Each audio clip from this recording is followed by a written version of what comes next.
I have to admit, Trenton, these two shows I've been looking forward to for a long time.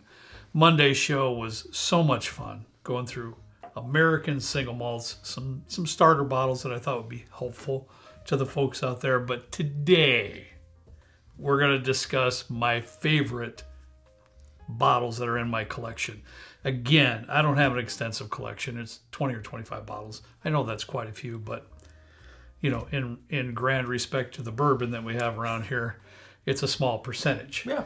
But I do really love it. I'm getting into it. I want to grow the collection. Once again, I'd like to ask you good folks out there if you have any good recommendations of bottles that you don't see on these shows. I'm all ears. I want to learn. I want to try new single malts, you know, made right here in the good old U.S. We interrupt this program for an important news announcement. It's currently 10:30 at night on Tuesday, and I'm editing the video. I just realized that we forgot to mention that we are doing a live stream. The monthly live stream for February is going to be this Friday at 8 p.m. Central. This is going to be a special one because it is Kent's birthday. I think he's going to be like 65 or something. I can't remember. I'm pretty sure he's older than Kurt is, but it's going to be a good time. We have a rye blind, and I have procured some things that I think are going to be really cool to put in the blind. Kent's a huge rye fan, and this is actually the first rye blind that we've ever done for a live stream. So make sure you don't miss it. We're going to be doing a couple giveaways. It's going to be a good time. We're going to be celebrating Kent's birthday. There's going to be a ton of people in the basement. It's going to be at Kent's house. So this is going to be our second one. We were not in our own basement where we film stuff. So again, 8 o'clock p.m. Central Time, this February, hold on, I gotta pull this up. February what? February 23rd, this Friday, February 23rd at 8 p.m. Central. Hope to see you all there. And now back to your regularly scheduled program. Trenton, you know, I hope that some of these bottles, if not all of them, will resonate with you as well.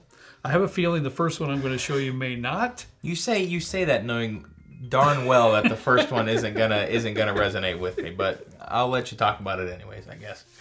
All right, well, let's get right into it. The very first bottle is a McCarthy's single barrel cask strength, right? Now, once again, McCarthy's is an excellent distillery. Clear Creek Distilleries, I think they're in Oregon. They do have some entry-level bottles as well, but this particular bad boy here is cask strength. It sits at 111 proof. I did a little bit of a trade to get this bottle, to tell you the truth, Trenton. Yeah. And my friend, okay, I'm going to try to get this right. My good friend Peter, and if y'all are into backpacking and bourbon, hiking, backpacking, I think that's the same, isn't it? Yeah, okay. I think so. Yeah, I think it's it's going to be hard for me to remember his Instagram. His name is Peter, and it's Top Shelf Hiking or Top Shelf Backpacking. Okay. Instagram. Check him out. He does a good job. Anyways, he's out there in the West Coast out there. So he traded me a Penelope bottle, the Valencia bottle. Okay. Actually, for this one. All right. Yeah, he wanted that one. I wanted this one. It worked out great. So thank you, Peter, for helping me out.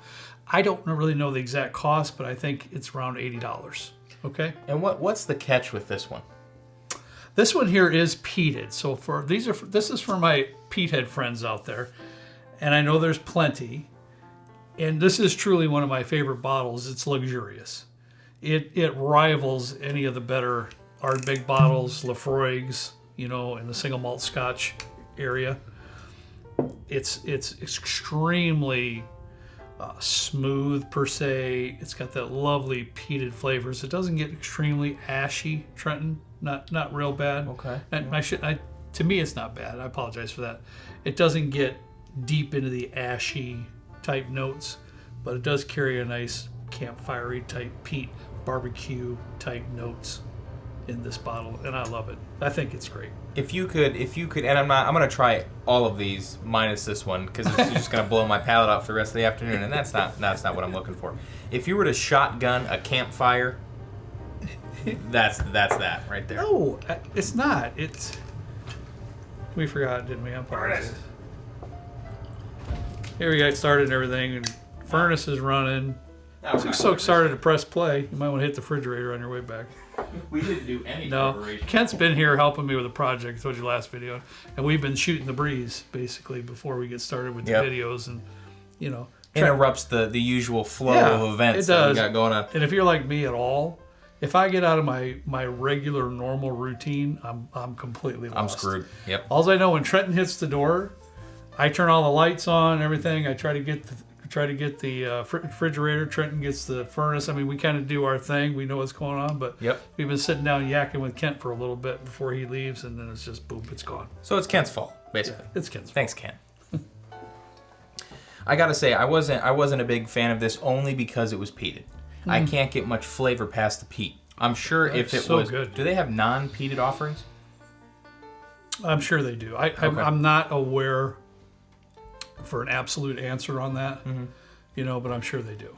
I'll try to seek one out if so, or if you good folks know of a McCarthy's non-peated single malt, I'd like to try it. And I remember reading this that they import their barley. It's a Scottish barley. Okay. But they malt it here. Okay.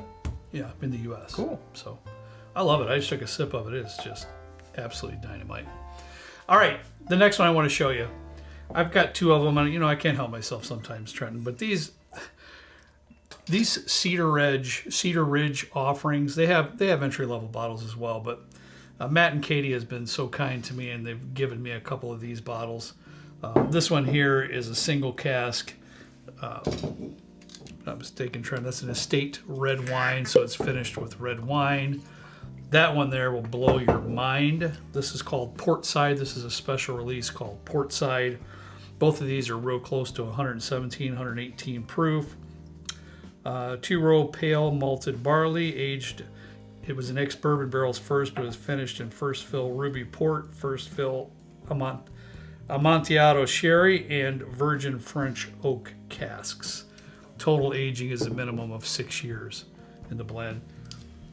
Dude, it's delightful. It's delightful, and I don't know. I looked this one up here. This estate red wine bottle here was roughly about $65. And I don't really know. Again, these were gifts, and so, but I believe this one here was around $80 to $90 for this limited release here. I was enveloped in everything that was going on here. What was the proof? 117? One's 117, one's 118. So they're right there together, real close. And I'm not gonna lie, you had talked about doing a Cedar Ridge pick at some point, and I was like, yeah, absolutely. Single malt pick. We recently did a Strain of Hands pick. We're gonna be doing another one of these picks later. We'll talk about that, but I hadn't had any Cedar Ridge before that I can remember. So you said you wanted to do one. Matt and Katie actually hooked us up with everything we need to do the pick. Really? So we're gonna be doing the pick with Cedar Ridge through our Patreon. But yeah, they're out of Iowa. I hope that we can get, and I haven't tried this, I'm going to try it later, that we can get something like this. Because it's like... Both of these just bottles, insane. Honestly. If I had to be forced to an answer, I'd have to say I probably like the Portside bottle just a tad bit better, but they're both dynamite. So anything that's some form of a special release or single cask, and even their entry level. Kent has the entry level single malt at his house. Does he? Okay. Yeah, and it's really solid as well. So, all right, next. I had to put it in there, Trent. This Breckenridge Dark Alt. Dark Alt? Dark Arts. Dark Arts. I wanted to say it, just didn't come out right. I know this was expensive. We talked about it before. I'm going to go with Trenton's price. What did you pay for it, Trenton? My good friend Doug. I'm not going to go with my price. Doug from VA, he's in our Discord. We did a video on it, and you said it was like $2.99 or $2.40 or $3.49 something. Doug said, and I put it in a like, I'm trying to find this thing kind of channel. Yeah. And he said, hey, we have this near me. It's like $2.09 or $2.29. I was like, sold. After hearing the price that you paid for it. You should be able to find them somewhere around $200. Now, I know that's expensive. Granted, I really do. But there's a lot of work that goes into a bottle like this. They use exclusively real specialty dark malts that go into this. And the best way I think I can explain it, Trenton, it's a celebration of the barley in this, if you ask me. If you're into single malt Scotch at all, it's somewhat It somewhat reminds me, it's reminiscent of the Glenmorangie Signet bottle. Because that's another one's like more darker with a little bit of coffee notes and chocolatey notes and stuff is what you get here. But it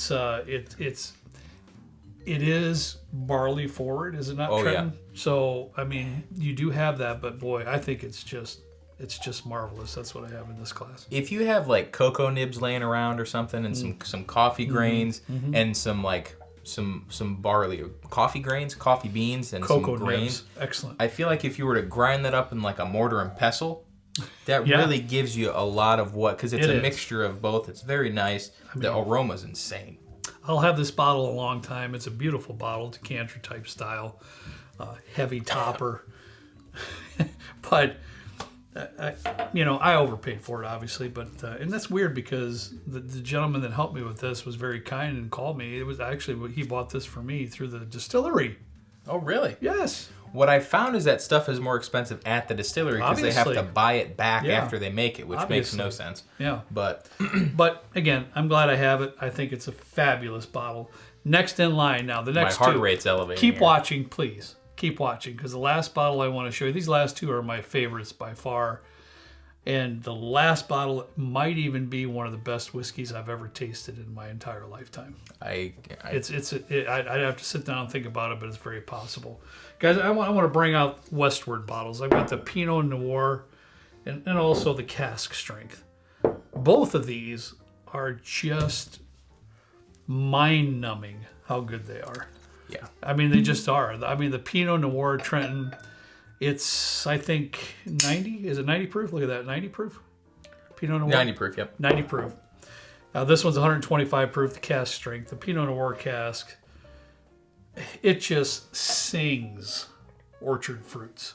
I mean, it's just an amazing experience to sit down and sip it. Now, this one will cost you probably about $80 or $90, somewhere in that general range. Did you just pour this one? That's the first time I've ever had that. Yeah, it's fabulous. It's like just orchard fruits, but if you ate the branch with the orchard fruit, because there's a little bit of this earthy, woody kind of tone to it, but it's really good. Then our good buddy Chris Engel brought this by one time. His folks lived like 3 or 4 houses down the street from me. World. We found this out after the fact. I gotta have this too. And he brought this as a gift to begin with, and then he was kind enough to purchase me a backup too that I paid him for when he came back for Christmas. But astounding. I mean, honestly, I don't know what else to say about it. It's just that good. I can't even talk. I'm so excited. Anytime I come down here, for some reason, I always open this bottle and give it a smell because it smells exactly like chocolate cake. I don't doubt it. I don't doubt it one bit. This one here is somewhat reminiscent with the orchard fruits, but it's dialed down a little bit in the chocolatey goodness. You know, it shines through more with this cask strength than it does with the Pinot Noir bottle. Both of them are fabulous. These were my favorite until this one came around. Well, I'll say this too real quick before you go to the last one. Yep. I was talking to Chris the other day. We're going to try and we are doing a Westward pick at some point this year. I would love to I want to try and find the Pinot Noir cask strength. I'm going to try and get one from Paul. You just told me that a couple days ago that's out there. I didn't know that. I'm going to try and find one of those. But I really just lost my train of thought. Oh, Chris, I was talking with Chris, and he said that these are just littered everywhere. And I don't think they have distribution of these in Indiana. Well, Harry has these. But not the cask strength, I apologize, no. But, like, apparently these are everywhere, and I don't get it because they are so good. Albeit a little expensive. Mm-hmm. But this one's about $125. This is the cask strength. If this was a release, this is, like, to me, similar to a BTAC release. It's incredible. It's cask strength. It's an annual thing. I'm very interested to see what they do next year. Absolutely. Because I would camp out in a tent in a line at a liquor store to get that. Westward, a magnificent distillery, and I don't know when it's going to be. I'm sure it's going to be later in the summer or fall, but I at this point cannot. It's like Christmas. I cannot wait for that time to come. Oh yeah. To go check them out. All right, guys. Last but not least, my favorite bottle in my collection. It's absolutely my favorite. It's a Balcones. It's a Texas, Trenton. Balcones Catalea. This is a limited release. This was I don't know. These are in stores, right? You told me in Texas. Yes. At first, I thought it was just distillery release only. Texas Single Malt. This is a bottle commemorating their 15th anniversary. Balcones' 15th anniversary.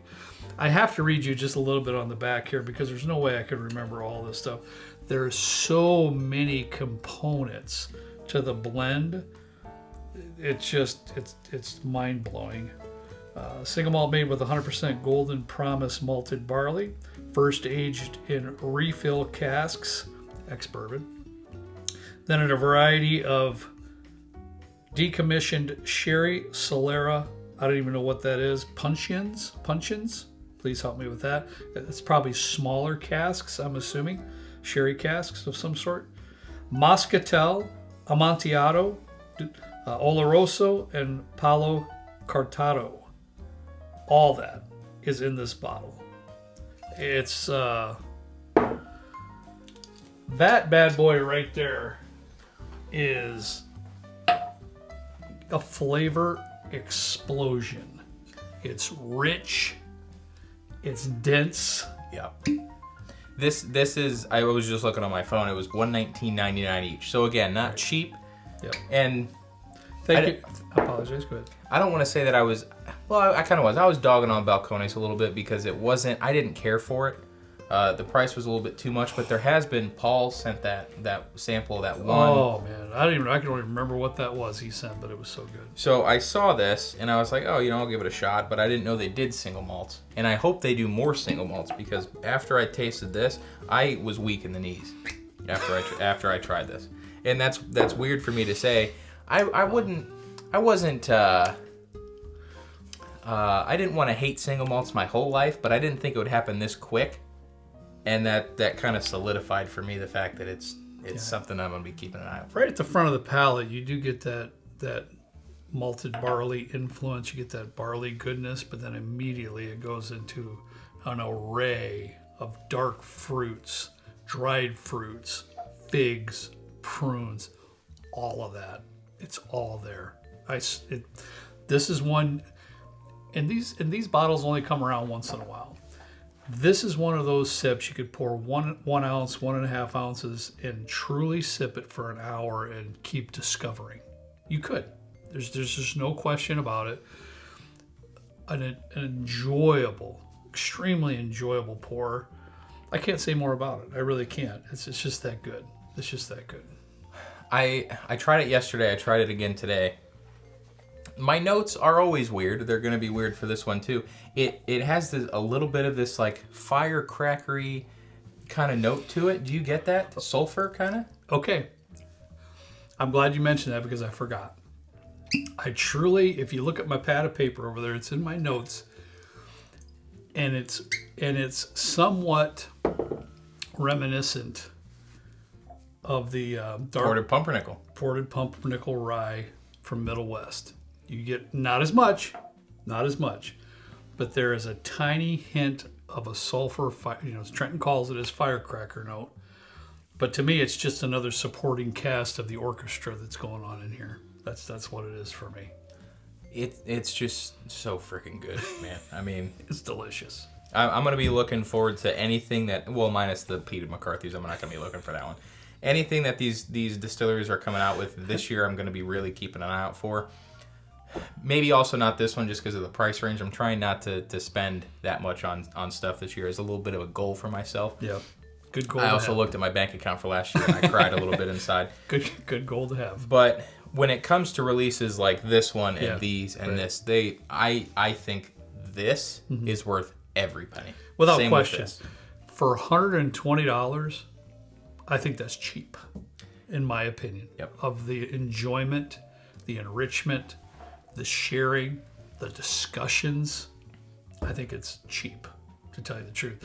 Real quickly, I'd like to say thank you to my buddy Jonathan. Jonathan is my friend, lives in Texas, and hooks me up with these guys. He's the one that contacted me first and said, hey, it's out. I can get it for you. And and you know why I got it? Because of Paul's sample. I figured it was their 15th. He told me all about it. I was like, hey, man, Paul's sample that he gave me was spectacular. With some other kind of special release. I said, sure, I want to give it a try. Thank God I did. So thank you, Jonathan, for helping me secure this bottle. Very, very helpful. Yeah, this was surprisingly fun for me, minus the first one. I'm looking forward to trying some more American single malts and just single malts in general this year. So yeah, and that ends our little series of American single malts. I hope you enjoyed it. I hope you got a little bit of an education. I hope that eventually you might open your horizons just a touch. Maybe start with something that's in the first video with $30, $40 price range, and see what you think. And your palate may grow into it. You may love it right at the beginning. Yeah. And some of you may not like it at all. And guess what? That's okay too. That's not a problem. And I'll say this too. There's so many categories of spirits these days, and I mean they're not popping up every day. There's only so much. Well, I mean you could probably ferment stuff out of anything, but if you are interested in learning more about a specific category of spirits, again, we're not experts by any means. No. We just buy stuff because we hear good things about it. We think it's cool, or we've had samples and it's good. So. I mean, we could do rums. We could do probably not vodkas because I mean JT Mellick vodka. That's all you need to know. That's all you need to know. That's it. Rum. I'm getting into rums this year. If you want to see a rum show, we can do that. I'm not an expert. We could sure talk to some folks. Maybe even bring on a special guest that knows a ton to educate all of us. 100%, Trent. I'm glad you said that because our shows, each and every show, and especially this one, and in the future, if we have new spirits that we're tasting. I always look at it as you good folks out there are pulling up a seat to our bar right here, and we're just trying some stuff together, tasting it, talking about it, and giving our opinions as friends. Yeah. And that's what we do. Oh, yeah. That's it, man. There's no professionals back here. I'll promise you that. No professionals at all. The day I'm a professional at anything will be the day I will just retire outright. All right, guys. Thanks so much for watching. Thanks so much for joining us. I had a great time. It was special to me, so I'm glad we were able to get these shows done. So, hey, as always, we ask you to please drink responsibly, and we'll see you next time right down here with Trent and me on a blind. I don't know what we're blinded, but we'll figure it out. For Friday, will be a blind. I'll leave that up to you. Yeah, we'll figure it out. All right, guys. Catch you later. Have a great weekend. Well, it's Wednesday, so it's not going to be a weekend. But yeah, have a great one. Anyways. Do you want to stop? Do you want to do that part over? Nah, it's fine. It's fine. You're going out of town, man. I can't think of what day it is. I know. We're recording ahead, and I'm like, well, I don't know what day it is. Who knows?